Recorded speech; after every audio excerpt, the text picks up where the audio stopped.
حالانکه نبی علیہ الصلوۃ والسلام فرمای دا ذکر دا انسان د عذاب قبر مخلاصي ذکر انسان د عذاب قبر مخلاصي نبی علیہ الصلوۃ والسلام فرمای وما عمل آدمی عملا انجى له من عذاب القبر من ذکر الله نبی علیہ الصلوۃ والسلام فرمای وی په اعمالو کې داسې یو عمل بل غوره نشته او بهتر نشته چې د عذاب قبر مخلاص کې سوا د ذکر د الله حدیث مبارک دی نبی علیہ الصلوۃ والسلام فرمای وی په عملونو کې چې هغه عمل چې تا د الله د عذاب نه خلاصوي د عذاب قبر نه خلاصوي هغه د الله ذکر دی او عذاب قبر خو تاسو اوریدل د علماونه الله دې موږ ټول ته پناه راکړي حدیث مبارک کې راځي او د عثمان رضی الله تعالی عنہ په مخ کې چې کله د عذاب قبر ذکر کېده کنه نو ډیر زیات به جوړه یا به چې مقبره ته ورغی او په قبر به سترګې ولګېدې نو ډیر زیات په جوړل حتی در دې پورې چې دا اوخ کې په دې ګیره باندې باندې نو چا کنه تاسو کو عثمان د جنت ذکر کیږي د جهنم ذکر کیږي دومره نه جاړي خو چې کله مقبره ته راشي او قبرستان ویني او قبر ویني بیا ډیر جاړي او د جهنم ذکر کیږي دومره نه جاړي دا ولي عثمان رضی الله تعالی عنہ فرمایل دا قبر چې کنه د اخرت د پونه اولنې پونه ده دا قبر کو په دې منزل کې ته کامیاب شې ورسته نور منزلونو کې هم کامیاب شې خو کو د قبر په دې منزل کې ناکام شې ورسته بیا ناکامي او ناکامي ده بیا خو کامیابی نشته ادي جن نبی علیہ الصلوۃ والسلام فرمایل لما ته دا یره کنه چې تاسو به خپل مړي د پن نه کوي کنه ما الله تبارک وتعالى ته فرمایلی چې تاسو د عذاب قبر خو دلوي تاسو به خپل مړي د پن نه کوي او نبی علیہ الصلوۃ والسلام فرمایل دې سارو باندې عذاب قبر نشته دی او چرته په دې باندې عذاب قبر وي په دې زناور باندې کنه تاسو به دوی نه یو سی وخم نه وخوړل دې سارو بل سره وخت نه وراغلی او چرته دوی ته پته چې په موږ باندې عذاب قبر شته دی دې نبی علیہ الصلوۃ والسلام فرمایل القبر روضه من رياض الجنه او حفره من حفر النيران نبی علیہ الصلوۃ والسلام فرمایل دا قبر چې کنه دا خور یو ډیر کې نه حسابوي دا خور یو سره نه حسابوي دا د جنت د باغچو یو باغچه ده یا د جهنم د کم یو بدترین کم ده یو بدترین کم ده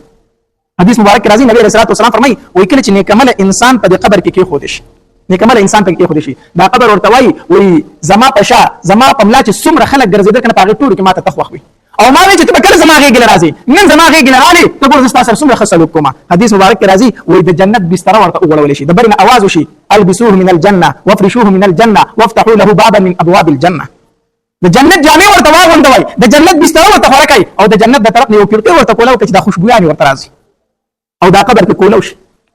او چې کله بدعمل انسان په قبر کې خود شي حدیث مبارک راځي نبی رسول الله فرمایي دا قبر ورته وي د ازمت ورته وي او زما په شاته څومره خلک ګرځي کنه هغه ټول کې ماته تناخ خوي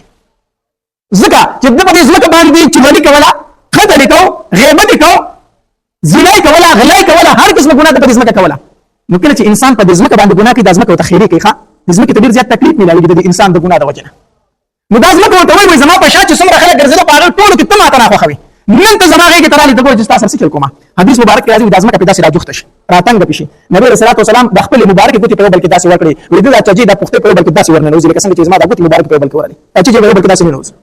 د اسمان نه आवाज وشي د جهنم جامع ورته واغوندوي د جهنم بستر ورته خوراکای او د جهنم د طرف نه یو کړکی کولاو چې د لودي ورته راځي د قبر ته الله تبارک وتعالى دې پناه را نصیب کړي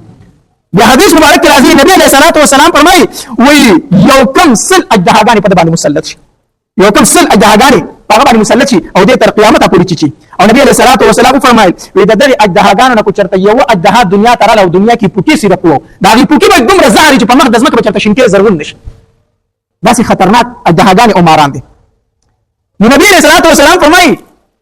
وې په عذاب قبر د ځان نس پکول غواړي او لړکول غواړي نو د الله ذکر کو د الله ذکر کو دا عذاب به هلس پکې چې کله تاسو کوي د الله ذکر کوي الله او د ذکر یو نقد فائدہ دا ده کنه چې کله تا پر راحت کې د الله ذکر کو کنه نو په مصیبت کې به الله دعاګانې ډېر زر قبلې حدیث مبارک کې راځي نبی علیہ الصلوۃ والسلام فرمایي وې کوم انسان چې پر راحت کې د الله ذکر کوي راحت ته په سکون دی په بیا د الله یادې نو کله چې په دې باندې تکلیف شروع شي کنه او د الله ته فریاد شروع کی الله ته आवाज وکي الله مصیبت را باندې راغلي دی وې دا پرشتي وي چې د आवाज خو آشنا غونته आवाज دی دا आवाज مخکې مونږ ډېر اورېدو خو مخکې مونږ په سکون سره په آرام سره اورېدو او هغه आवाज د اوس پکې درد دی تکلیف دی आवाज آشنا دی مخکې مونږ دا आवाज اورېدو چې الله به یادو اوس مونږ आवाज اورو چې الله یادي خو مخکې پکې درد نو आवाज د یو کمزوري او د یو ضعیف आवाज غونته ښکاری د یو کمزوري انسان आवाज ښکاری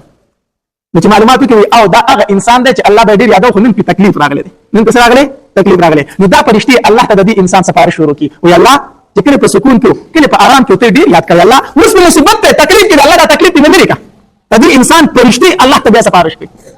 او چې کله یو انسان په راحت کې الله نه یاد کړي او په باندې کله مصیبت راغی او د الله ته आवाज وکي دا پرشتي وي دا خوري سناشنا غونته आवाज ده مخکې موږ نه اورېدل چرته دا مخکې مونږ نه دی اورېدلی، خو اوس مې چېرته تکلیف دی او دا اواز او ناشنا اواز دی، مخکې مونږ دا نه دی اورېدلی. الله نو په سکون کې، په آرام کې، په اطمینان کې، په خوشحالۍ کې الله یاد کا، په وخت د تکلیف کې به تا الله یاد کړي، فرشتې به دې الله ته سفارش وکړي.